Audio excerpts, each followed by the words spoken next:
you look at the majority of the Marvel characters, and they're all human, and they're all relatable, and they all have flaws, which you hear us talk about a lot.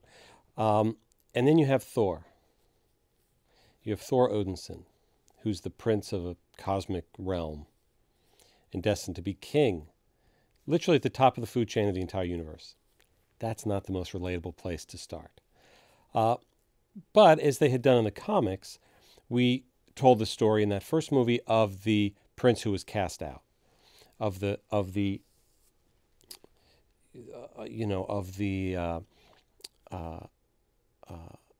privileged person that needs to learn humility. And that's what that entire first movie was about, and bring him to earth and make him a bit of a fish out of water and have people laugh along with him. And really, not unlike Tony Stark, who of course is human, but is a billionaire and is a weapons industrialist and is a genius inventor, also not perhaps the most relatable person like a Peter Parker, a kid in high school, as we all were.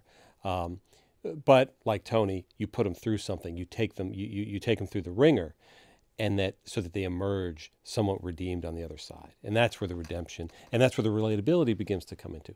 So, of course, this is Thor 2, but it's also a sequel to Avengers.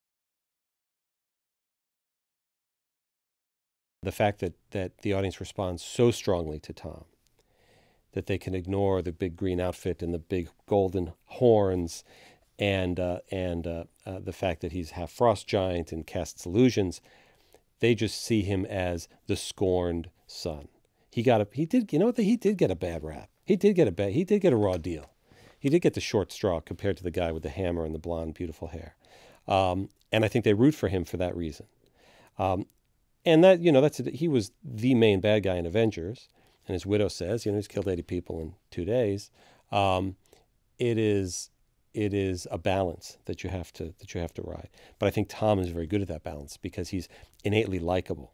You want to see him succeed, as long as he doesn't do anything too bad to do that.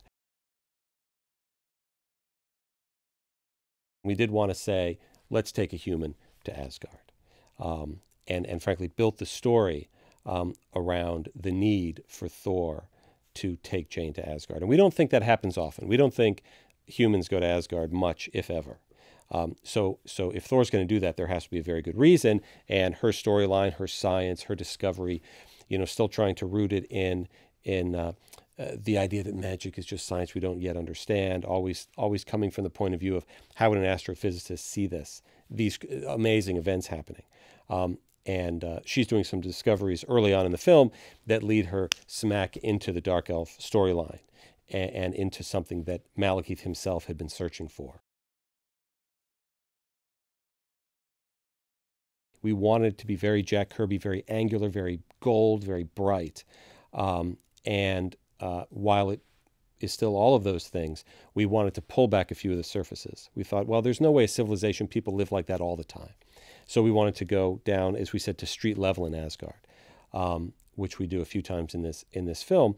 And we never wanted Thor or Asgard to feel like Lord of the Rings or for it to feel like Game of Thrones.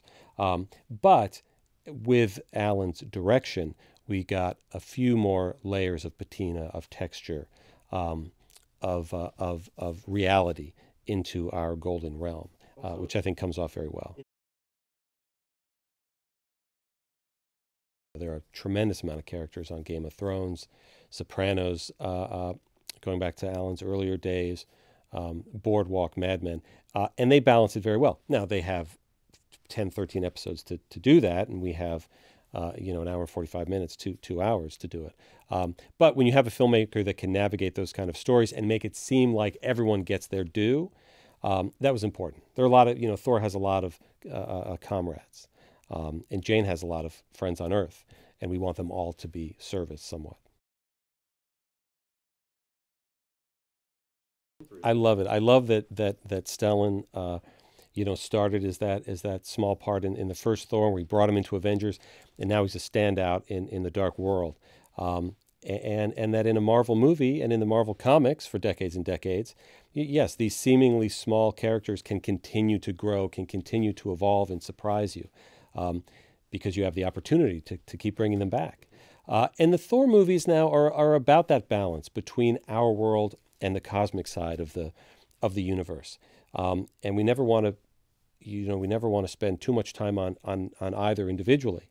But part of the fun of a Thor movie now is the notion of this cosmic, near immortal, not immortal, but near immortal being coming to Earth and going into an apartment, and he has to hang his hammer on the coat rack, and confronting somebody like Darcy Lewis, who certainly understands that he's a famous superhero, but doesn't really care, and just continues to act like he's anybody else. You have somebody like Malekith. He's got a history. He's got a unique world that we wanted to explore, different worlds in this film. And some of his greatest adventures involved Earth and involved threatening Earth.